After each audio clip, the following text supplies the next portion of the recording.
Hi, in this video I'm discussing a question on refraction of light, and the question is shown on the screen.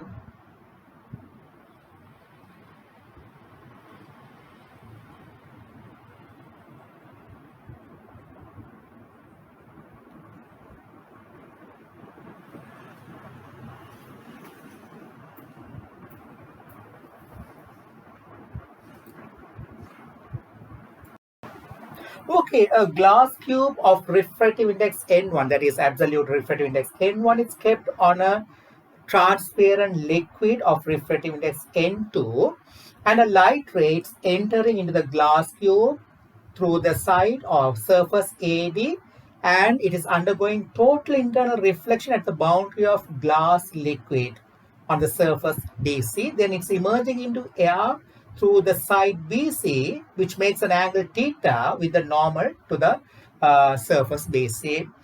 Okay, so the question is, when theta is maximum, note down that one. When the theta is maximum, we need to show this relationship. So theta is maximum is very important in this question to get this relationship.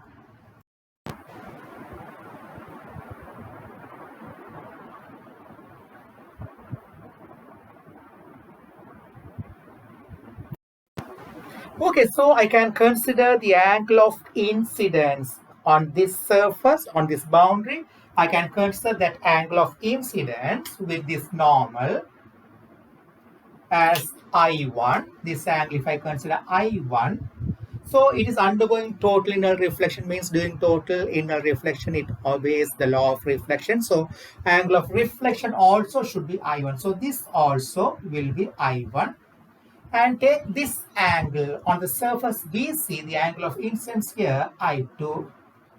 Okay, so when I consider this right angle triangle, if I consider this right angle triangle, if I complete these normals until they meet each other, so in this right angle triangle, I can say this is 90 degree. So I can say I1 plus I2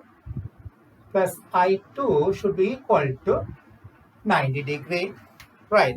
Now, when I use the Snell's law for this boundary, I can say N1, the refractive index of this glass, the absolute refractive index of glass is N1. So I can say N1 sine I2 should be equal to N2, the refractive index of air. I can take it almost 1. You know, the absolute refractive index of air is almost 1.0003. So I can take it almost 1. So N2, this refractive index of air, N2 is the refractive index of liquid, but I can take the refractive index of air, which is almost 1 into sine theta. So that means N1 sine I2 equal sine theta.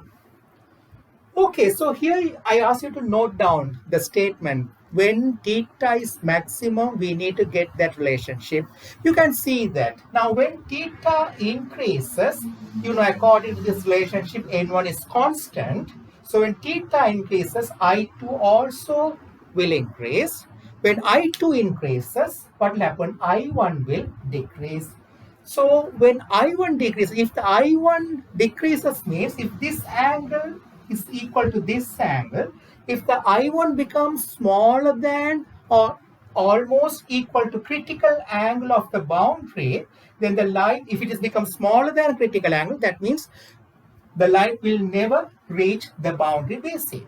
If the angle of I1 becomes smaller than critical angle, so that means if this becomes smaller than critical angle, means this also should be smaller than critical angle, then the light will not reach the BC because there won't be total inner reflection. If there is no total inner reflection at this boundary, the light will emerge into the liquid. So theta cannot increase beyond a limit, is it? Theta cannot increase beyond a limit. Theta can't have a value more than a specific value, because if theta increases, then I2 also will increase according to this equation. If I2 increases, I1 should decrease. So if I1 drops below the critical angle of the boundary of this surface between the glass and the liquid, then there won't be any total inner reflection. Light will emerge into liquid. That means the light will not reach the boundary DC. So theta cannot increase up to 90 or anything, right? Then we should know that in this question, so can theta decrease further, much smaller? If the theta decreases further and further, what will happen? When theta decreases, I2 also will decrease. When I2 decreases, I1 can increase to a value which is much more than the critical angle. That can happen. So the theta can have a maximum value where the light emerges into air through side BC. In that situation, theta can have a maximum value only when I1 is almost equal to, or I1 is slightly more than the critical angle for the boundary of glass and liquid. You understand? The theta can have a maximum value only when the angle I1 is slightly more than critical angle for the glass liquid boundary. Theta can't have a value more than that. I already explained now.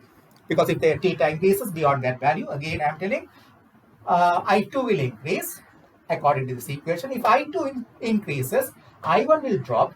If I1 drops below the critical angle, then there won't be any total inner reflection here. So I2, the theta should have a specific maximum value during that time. When theta is maximum, I can say when theta is maximum,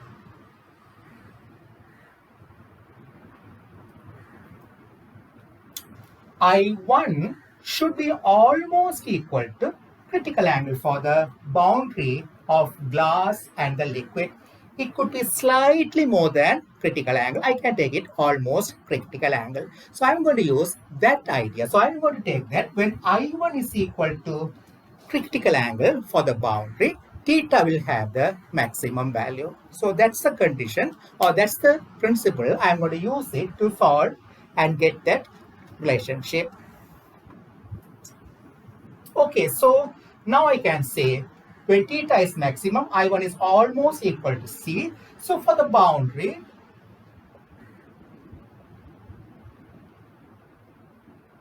DC, I'm going to use Snell's law.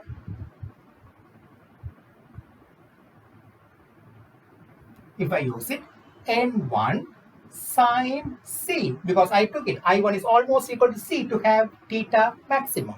N1 sine C equal N2 sine 90. So almost equal to C. So that means N1 sine C equal N2 sine 90. So N2 is equal to, or N1 sine C equal N2. Okay, so I know that in this relationship, N1 sine I2 equal to sine theta. So this I'll take it as equation 1. This is equation 2. From the equation 1, I can say that sine theta equal to N1 sine I2. But I know that I1 plus I2 is 90. So I'm going to write N1 sine 90 minus I1. So I1 is equal to C. So 90 minus C. I know that. I1 equal to C. So sine 90 minus C. Sine 90 minus theta cos theta. So N1 cos C. So sine theta equal to N1 cos C. Okay.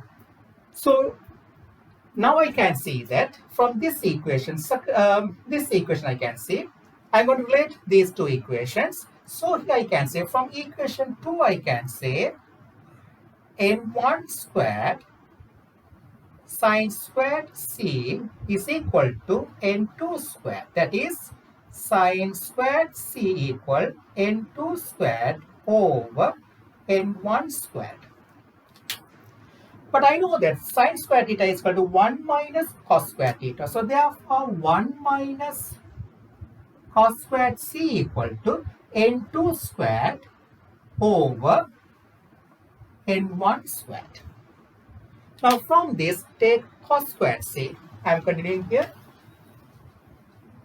Cos squared c equal 1 minus n2 squared over n1 squared. Now substitute this cos squared c in this one. So here I can say sine squared theta. I can take this as equation 3. From equation 3 I can say that sine squared theta equal n1 squared cos squared c. Instead of cos squared c, substitute this one. n1 squared. Instead of cos squared c, I can say 1 minus n2 squared over n1 squared. Solve it. It will become n1 squared minus n2 squared. If you bring it inside the bracket, n1 squared and n1 squared will get cancelled here. So n2 squared, that is sine squared theta. So make the n2 squared subject. n2 squared equal n1 squared minus sine squared theta. So n2 equal square root of n1 squared minus sine squared theta. Okay, so we will get this relationship only when I1 almost equal to C. So that time theta will have the maximum value. I hope you understood this.